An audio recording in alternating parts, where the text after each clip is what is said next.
প্রিয় ভাইরা,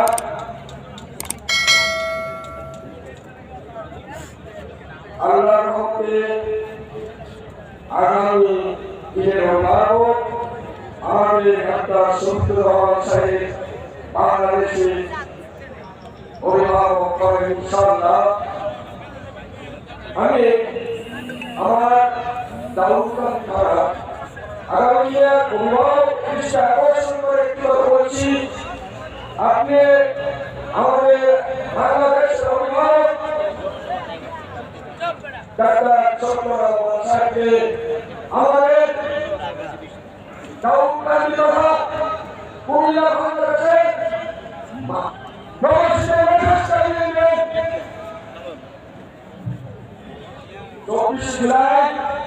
বাংলাদেশের ছাত্র জনতা যেমন আন্দোলন করেছে এবং বাংলাদেশের প্রবাসীরাও আন্দোলন করেছে,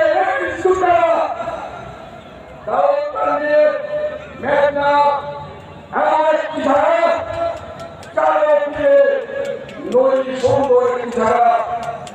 আমি আশা করি আপনার বরাবরে আপনি আমাদের আগামী দিনের বাংলাদেশ অভিভাবক জানাবেন।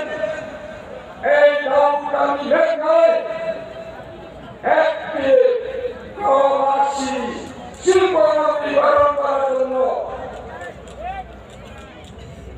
আমি আমার বক্তব্য দীর্ঘায়িত করব না। আমরা 12 তারিখ নির্বাচনে যারা 12 তারিখে সবাই একপাল্লায় ভোট দিয়ে বিজয় নিয়ে আসবো ইনশাআল্লাহ।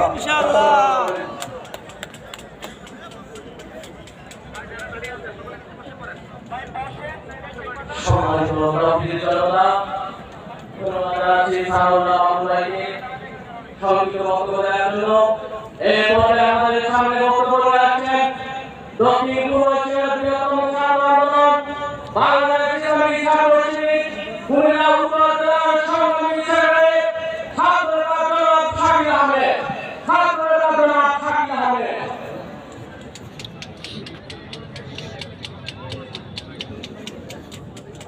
أعوذ بالله من الشيطان الرجيم بسم الله الرحمن الرحيم والعاقبة للمتقين والصلاة والسلام على رسوله الكريم وآله وصحبه والناس أجمعين।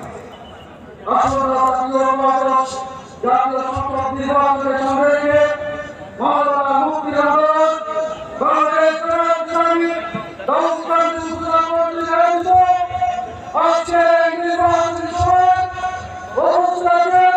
আজকে ভোটের সম্মানিত সভাপতি কিছু ভাইয়ের মধ্যে উপস্থিত হবেন। আজকে ভোটের সম্মানিত সভাপতি এবং দাউদকানবাসী আসসালামু আলাইকুম ওয়া রাহমাতুল্লাহি ওয়া বারাকাতুহু। সম্মানিত উপস্থিতি আজকে এই সমাবেশ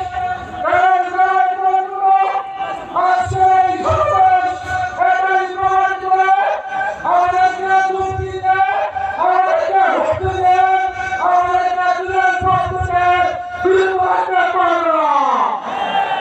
সম্মানিত আমরা দেখতে পাচ্ছি আমাদের বাংলাদেশে হেনস্থা হচ্ছে। আমরা একটি কথা স্পষ্ট করে দিতাম আমাদেরকে ঘুরিয়ে ফিরে দাঁড়িয়ে রাখতে পারেন। 24 জুলাই এটাই ছিল দাবি যে আমার মেধা এবং যোগ্যতার স্বীকৃতিতে আমার কাজে আমাকে জায়গা করে দিতে হবে। কোনো কুলা আমি না যে কুলা আমার কপাল নিয়ে টানাটানি করে। আমরা সেই বৈষম্যহীন স্বাধীনের বাংলাদেশ গড়তে চাই। এর জন্য প্রয়োজন হবে সমাজের সর্বত্র ন্যায় বিচার কায়েম করা। আমরা আল্লাহর উপর ভরসা করে ওয়াদাবদ্ধ এবং বদ্ধ করি ইনশাআল্লাহ। সমাজের শিশু থেকে বৃদ্ধ, মুসলমান, হিন্দু, বৌদ্ধ, খ্রিস্টান সকল শ্রেণী পেশা সকল মানুষের জন্য ন্যায় বিচার কায়েম করবো ইনশাআল্লাহ। যে বিচারে একজন সাধারণ মানুষ কোনো একটি অপরাধ করবে তার বিচার হবে, শাস্তি হবে। সেই একই অপরাধ দেশের প্রেসিডেন্ট কিংবা প্রধানমন্ত্রী করলে তাদেরকেও ছাড় দিয়ে কথা বলা হবে না। একই বিচার এবং শাস্তির আওতায় আসতে হবে। এই দেশের রাষ্ট্রের কর্মকর্তা কর্মচারী যারা আছেন তারা আমাদের কাজ করেন, তারা প্রজাতন্ত্রের কর্মচারী। অনেক ক্ষেত্রেই তাদেরকে বেতন ভাতা সহ যে সমস্ত সুবিধা দেওয়া হয় তা দিয়ে সভ্য সমাজে বর্তমান জগতে চলা অনেকের জন্য কঠিন। আমরা আমাদের পরিকল্পনা নিয়েছি, তাদের জন্য আমরা ইনশাআল্লাহ সম্মানজনক জীবনযাপনের জন্য যেটা দরকার সেটাই আমরা করব। সম্মানজনক বেতন ভাতা সমন্বয় করা হবে। আবার বিভিন্ন জায়গায় যে বৈষম্যগুলো বিরাজ করছে, কেউ গাছতলায় আর কেউ পাঁচতলায়, সেটাও রাখা হবে না ইনশাআল্লাহ। গাছতলা কারো ঠিকানা হবে না আল্লাহ চাইলে, আরো একটা আপন ঠিকানা থাকবে, একটা নিরাপদ ঠিকানা থাকবে। অনেকে ভয় দেখায়। আমরা এ দেশ পরিচালনার সুযোগ পেলে আমরা কওমি মাদ্রাসা বন্ধ করে দেব। আমরা বিভিন্ন মসজিদ থেকে কওমি পড়ে যারা এখানে এসেছেন তাদেরকে বের করে দেব। আমি আল্লাহকে সাক্ষী রেখে বলছি এগুলা সম্পূর্ণ মিথ্যা। কওমি মাদ্রাসা আমাদের হৃদয় এবং কলিজা। ইসলামের শিক্ষাটা তারাই মূলত এখন ধরে রেখেছেন। আমরা যে ইসলামের জন্য স্বপ্ন দেখে লড়াই করি, সেই ইসলামকে তারা আপন করে রেখেছেন। ইনশাআল্লাহ আল্লাহ যদি আমাদেরকে সুযোগ দেন, তাদেরও প্রতিনিধি 11 দলের মধ্যে আছেন। মৌলানা মামুনুর রহমান সাল্লামা, তাকে চিনেন আপনারা? তিনি কওমি ফারিক শুধু না, তিনি কওমি গোরের সন্তান, বাপ দাদা সূত্রে। তার মতো বিজ্ঞ আলিমেরা এখানে আছেন। তাদেরকে নিয়ে বেফা হায়াতুল আউলিয়া এর নেতৃবৃন্দের সাথে বসে ওই শিক্ষার সর্বোচ্চ উৎকর্ষ সাধনে সরকারের কি কর্তব্য সেটা নির্ধারণ করা হবে ইনশাআল্লাহ। আবার অনেকে ছড়ায় যে তারা কোনো মাযহাব কায়েম করবেন। এইখানে শুধু মাযহাবের প্রশ্ন না, 18 কোটি মানুষের মতের প্রতিফলন হবে ইনশাআল্লাহ।